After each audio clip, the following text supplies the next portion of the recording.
Well, joining us on this edition of the News Review, we have author and Middle East affairs expert, Mr. Saeb Shaath, who's joining us from Belfast.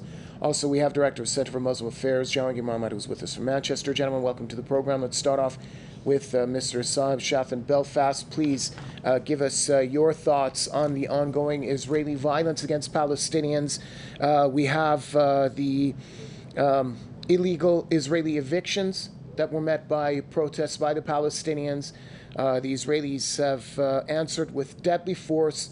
And of course, there's the restrictions at the Al-Aqsa Mosque compound and praying there during the holy month of Ramadan. Walk us through what's happening.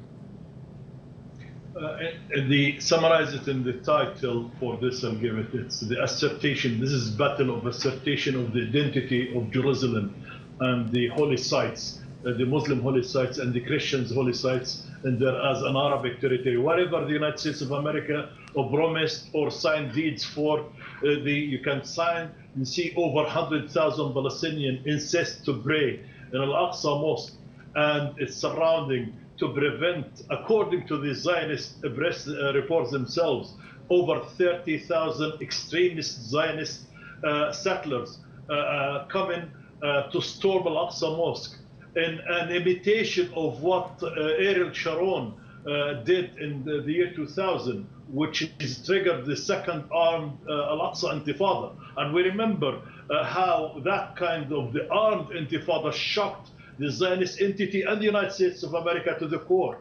This is a heroic challenge to the Zionist occupation and it defines of Jerusalem, an assertion of and confirmation of the Arab and Islamic city of al-Quds.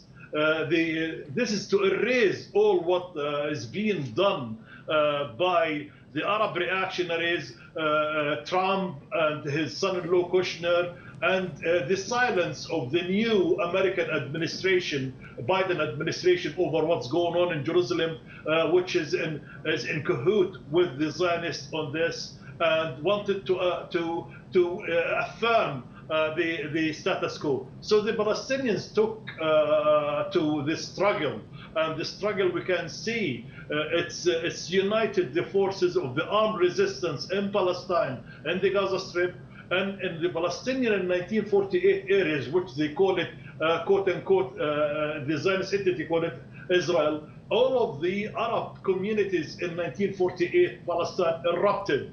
And we can see some of them even fell martyrs in Lod, which is houses the biggest Zionist airport in there.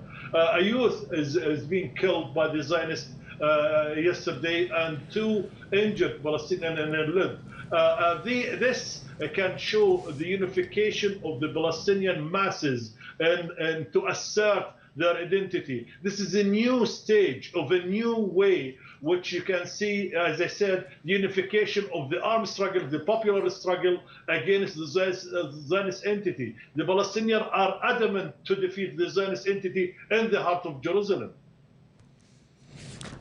Jahangir Mohammed, let's talk about what's taking place, not just in the West Bank, also now about the attacks that the Israelis are carrying out against the Gaza Strip. There's been a lot of condemnation, at least in the court of public opinion, for what's taking place in the occupied West Bank, in Jerusalem Alquds. Do you think that the Israeli regime is trying to distract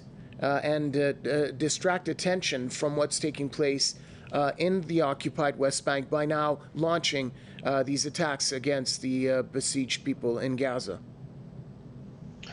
Yes, I think, well, first of all, when Donald Trump and the U.S. administration declared Jerusalem as the capital of the relocation of their embassy, they gave the green light that Jerusalem belongs to the state of Israel, all of it, and to the Jewish people.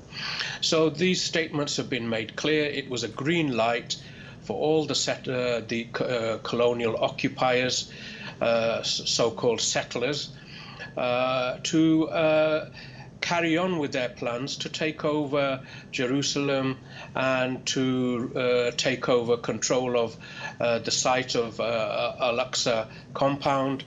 And it was inevitable that this would happen. And we have seen although this is a regular occurrence and these illegal theft of Palestinian land and property has been going on for a long time, as well as the illegal occupation, the West has really given a green light to these people to carry on what they're doing, and that's exactly what they were doing. I mean, for weeks these people were marching through Palestinian neighborhoods chanting death to the Arabs. This is a call for genocide. These people want to eliminate the Palestinian people from not only their lands, but they want their extinction. And you know, the world said nothing. If this threat had emanated from the Muslim world against the Jews, the whole world would be talking about it.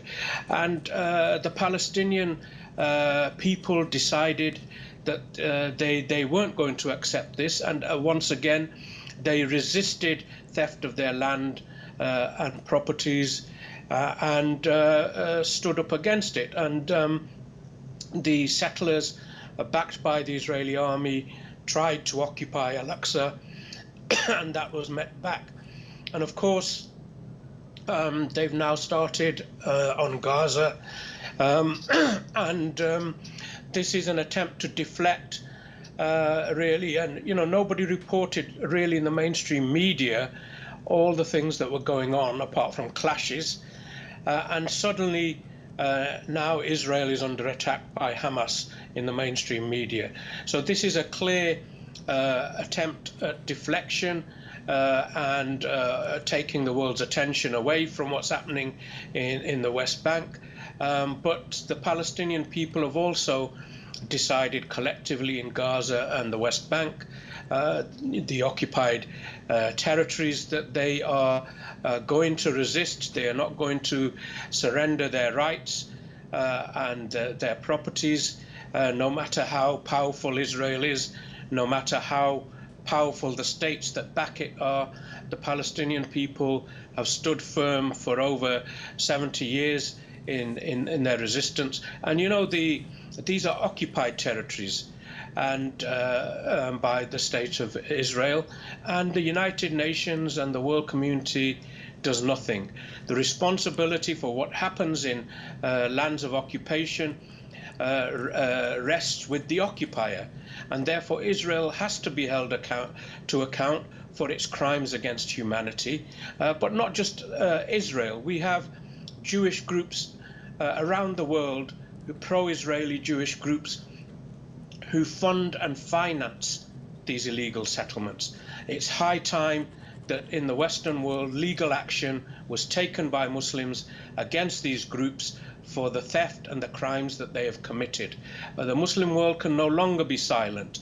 We need a global Muslim Islamic movement and Muslim movement for the defense of Palestine and its people. Anything less, and these atrocities will continue. Saeb Shaath, very briefly, if you may, give us your thoughts on the silence of the mainstream Western media with regards to events that are taking place right now. This Western countries or the international communities, all fake sort of names to me. Those people, they don't respect except the strong and the powerful. So the Palestinian and the Islamic, backed by the Islamic world, have to be in their full resistance swing against that. Since in the West they don't respect, as I said, except the powerful. And the Islamic states have to step up their support for the Palestinians and have to condemn every state, especially Muslims or Arab, who normalize ties with an occupation ruling over Palestine with the Zionist entity. So it's about time to unify the efforts of the resistance camp, the Muslim world and the Arabic world, and the friends who support liberty of Palestine to target this evil genocidal regime occupying all Palestine.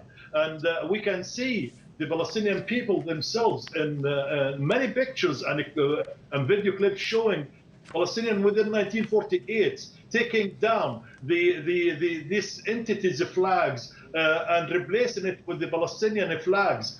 This is shocking for them.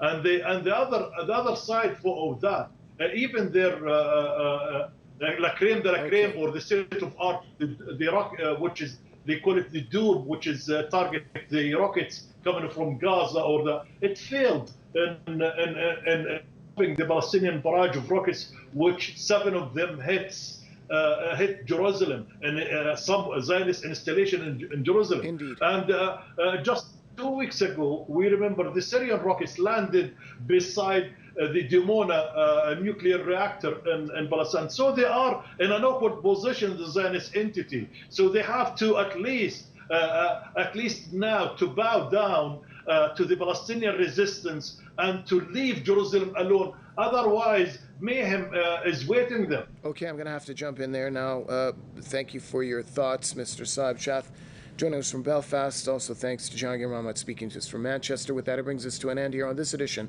of Press TV's News Review.